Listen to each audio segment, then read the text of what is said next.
Hi friends, எல்லோரும் எப்படி இருக்கீங்க? என்னோடய சேனலை சப்ஸ்கிரைப் பண்ண எல்லாருக்கும் ரொம்ப தேங்க்ஸ். இன்றைக்கி சண்டேயில் நடந்த சின்ன சின்ன ஷார்ட் வீடியோஸ் எல்லாம் தான் ஆட் பண்ணியிருக்கேன். காலையிலவே சிக்கன் குழம்பெல்லாம் வச்சாச்சு. தோசைக்கே வச்சுக்கலாம் அப்படின்னு சொல்லிட்டு சிக்கன் குழம்பு தோசை காலையில் பிரேக்ஃபாஸ்ட்டாக சாப்பிட்டாச்சு. இன்றைக்கி ஃபுல்லாக சாப்பாடு எனக்கும் என் பையனுக்கும் மட்டும்தான். ஏன்னா என் ஹஸ்பண்ட் எங்கள் அத்தையும் ஒரு ஃபங்க்ஷனுக்காக தூத்துக்குடி வர போயிருந்தாங்க, விளாத்தி குளம்க்கு. ஸோ அதனால் நாங்கள் மார்னிங்கே சிக்கன் குழம்பு வச்சுட்டு தோசைக்கு லஞ்சுக்கு எல்லாத்துக்குமே வச்சுக்கலான்ட்டு பிளான் பண்ணிட்டோம். ஸோ மார்னிங் தோசை சிக்கன் குழம்பு, அப்புறம் லஞ்சுக்கு மட்டும் கொஞ்சம் சிக்கன் 65 போட்டுக்கலான்ட்டு கொஞ்சமாக சிக்கன் எடுத்து வச்சுருந்தேன் மசாலா போட்டு. அது லஞ்சு சாப்பிட்றதுக்கு முன்னாடியும் எடுத்து பொரிச்சாச்சு லஞ்சுக்காக. ஸோ மதியானம் ஒயிட் ரைஸு, அதே சிக்கன் குழம்பு அண்ட் சிக்கன் 65. சண்டே தான் ஒரு நாள் லீவு அப்படின்னு நினச்சோன்னா அன்றைக்கி தான் நம்மளுக்கு ஒர்க்கு ஃபுல்லாக டபுளாக இருக்கிற மாதிரி இருக்கும். மிஷினில் துணி போடுறது, காய போடுறது, எடுத்துகிட்டு வர்றது, மடித்து வைக்கிறது, ஸோ குக்கிங் 2 நேரம் அப்படின்னு சொல்லிட்டு சண்டே தான் ஃபுல் பிஸி ஷெடியூலாக போயிட்டுருக்கோம். இது என் பையனுக்கு தான் லஞ்ச் வைக்கிறேன். சோறு, மார்னிங் வச்ச சிக்கன் குழம்பு, சிக்கன் 65. அப்புறம் சாப்பிட்டு முடிச்சுட்டு ஈவினிங்க்கு தேங்காய் பருப்பு போளி பண்ணலான்னு சொல்லி பிளான் வச்சுருந்தேன். அதனால் மாவு மட்டும் பிசைஞ்சு வச்சிட்டோன்னா ஊறிட்டுருக்கும் அப்படின்னு சொல்லிட்டு லஞ்சு சாப்பிட்டு முடிச்சுட்டு போளிக்காக மைதா மாவு மட்டும் கொஞ்சமாக பிசைஞ்சு வச்சுட்டு அது நல்லா ஊறினா தான் சாஃப்டாக இருக்கும். அதனால் மத்தியானமே ஒரு 2 மணி போல் மாவு பிசைஞ்சு ஊற வச்சுட்டேன். கொஞ்சமாக மைதா மாவு, கொஞ்சம் மஞ்சப்பொடி கலருக்காக போட்டுட்டு எண்ணெயும் ஊற்றி தண்ணி ஊற்றி பிசைஞ்சு ஊற வச்சுருந்தேன். இது ஒரு 2 மணி நேரம் 3 மணி நேரம் ஊறிச்சுன்னா நல்லா சாஃப்டாக வரும். அதனால தான் நான் 2 மணிக்கு மாவு ரெடி பண்ணி ஊற வச்சுருந்தேன். அப்புறம் நான் போலீஸ் செய்ய ஸ்டார்ட் பண்ணும்போது சாயங்காலம் 5 மணிக்கு மேலே ஆயிடுச்சு. அப்போ எனக்கு ஒரு 3 மணி நேரத்துக்கு மேலவே நல்லா ஊறி இருந்துச்சு மாவு.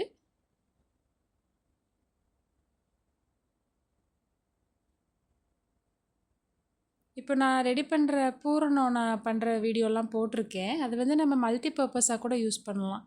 எப்படின்னு பார்த்தீங்கன்னா, நம்ம பூரணம் இதுக்கு போலியாக பண்ணுறதுக்கு தேங்காய் பருப்பு வச்சு பண்ணுறோம், அதுக்கும் வச்சுக்கலாம்.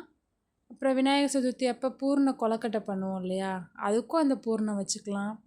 அப்புறம் சுசியம் போடுவோம்ல, அதுக்கும் அந்த பூரணத்தவே நம்ம மாவில் உளுந்து மாவோ இல்லை மைதா மாவுலையோ போட்டு சுசியமாக கூட போடலாம். அந்த மாதிரி எல்லாத்துக்குமே அது நல்லா டேஸ்ட்டாக இருக்கும். அதோட ரெசிபி எல்லாமே ஃபுல்லாக போட்டிருக்கேன் பாருங்கள். மாவு ஊற வச்சுட்டு அப்புறம் சாயங்காலத்துக்கு மேலே கடலைப்பருப்பை ஃபஸ்ட்டு குக்கரில் வேக வச்சுக்கணும். ஒரு 7 விசில் வச்சுக்கிட்டிங்கன்னா போதும், சரியாக வரும். அது வெந்துட்டுருக்கும் போதே நான் கொஞ்சம் மண்டை வெலை எல்லாமே தட்டி வச்சுட்டேன், தேங்காயுமே திருவி வச்சுட்டேன். ஸோ குக்கரில் வந்து பருப்பு ஒரு 7 to 8 விசில் போட்டோம்னாலே போதும், சரியாக இருக்கும். விசில்லாம் போனதுக்கப்புறம் பருப்பு எடுத்து வடிதட்டில் போட்டு தண்ணியெல்லாம் வடிய வச்சுக்கிட்டேன். அப்புறம் அதை மிக்சியில் போட்டு மிக்சி ஜாரில் போட்டுட்டு மண்டை வெல்லம் ஒரு 4 ஏலக்காய்லாம் போட்டு லைட்டாக ஒரு சுற்று மட்டும் சுற்றி எடுத்தோம்னா நல்லா ஒன்று போல் வரும். அப்புறம் அதை வந்து ஒரு வடை சட்டியில் நெய் விட்டு கிளற ஆரம்பிக்கலாம். நம்ம இது ஃபஸ்ட்டு பார்க்கும்போது என்ன பாகு மாதிரி இருக்குதுன்னு தான் தோணும். ஆனால் நல்லா உருண்டு திரண்டு வரும், நல்லா பிடிக்கிற பதத்துக்கு வந்துடும். ஸோ அதெல்லாமே நான் போட்டிருக்கேன் பாருங்கள். தேங்காயும் போட்டதுக்கப்புறம் அந்த தண்ணி எல்லாமே நல்லா அப்சர்வ் பண்ணிவிடும். நம்ம நிறைய தேங்காய் வேணாலும் போட்டுக்கலாம், நம்மளோட அளவுக்கு ஏற்ற மாதிரி இனிப்பு எல்லாமே நம்மளுக்கு பிடிச்ச மாதிரி போட்டுக்கலாம். ஸோ இந்த மாதிரி நல்லா உருண்டு திரண்டு வந்துடும் நம்ம நல்லா கிண்டும் போது. அந்த கேப்பில் நான் மாவையும் உருட்டி போட்டுக்கிட்டேன். மைதா மாவு ஊறின இருந்துச்சு இல்லையா, அதையுமே உருட்டி போட்டாச்சு. ஸோ இப்போ ஒன்று ஒன்றா தட்டி கல்லில் போட்டு எடுக்க வேண்டியதான்.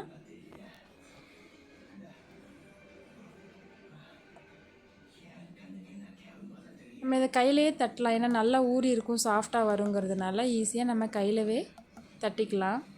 சப்பாத்தி கட்டையில் போட்டு நம்ம உருட்டணும்னு வேண்டாம், நம்ம கையிலேயே ஈஸியாக தட்டிக்கலாம்.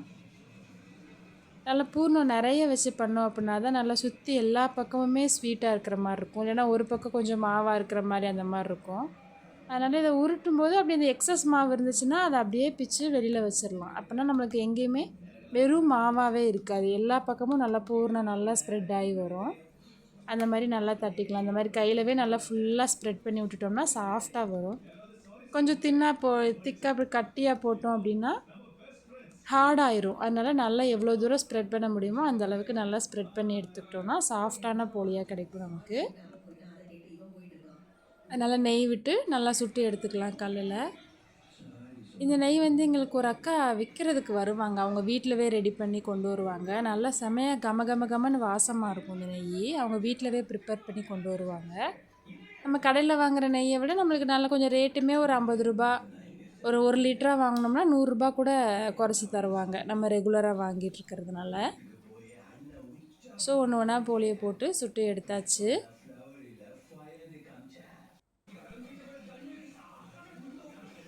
அப்புறம் ஒவ்வொரு போலியாக எடுத்து சுட்டு ஹாட் பாக்ஸில் வச்சாச்சு. நம்ம எல்லாமே பூர்ணம் எல்லாமே நல்லா நெய் விட்டு வதக்கி பண்ணியிருக்கிறதுனால நம்மளுக்கு 2-3 நாள் ஆனால் கூட இது வந்து கெட்டு போகாது. நல்லா நம்ம ஒரு 2 to 3 days வச்சே சாப்பிட்லாம். அதனால் வச்சு நான் ஹாட் பேக்கில் போட்டு வச்சுட்டேன்.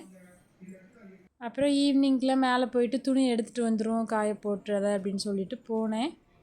6 மணிக்கு நான் மேலே போகிறேன். அப்போவுமே வெயில் இவ்வளோ சுளீர்னு அடிச்சிட்டு இருந்துச்சு.